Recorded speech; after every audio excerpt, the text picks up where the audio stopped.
আজকে আমি কি কি রান্না করলাম তো চলো সেটা তোমাদেরকে দেখাই।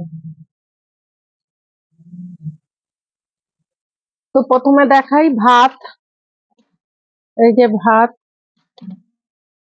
তারপরে দেখ ডাল,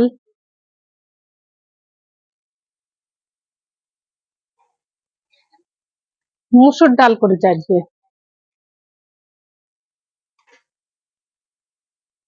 আর পেঁপের তরকারি করেছি, টমেটো দিয়ে পেঁপের তরকারি।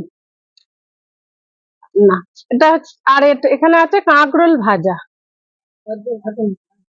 আর এখানে আছে চিকেন।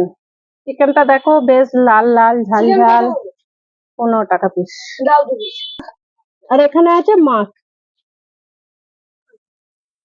এগুলি আজকে রান্না করেছি। তো ভিডিওটা যদি ভালো লাগে অবশ্যই লাইক কমেন্ট শেয়ার করে দেবে, আর নতুন হলে আমার চ্যানেলটা ফলো করে পাশে থাকবে। টাটা বাই, দেখা হবে নেক্সট কোনো ভিডিওতে। ততক্ষণের জন্য আসি।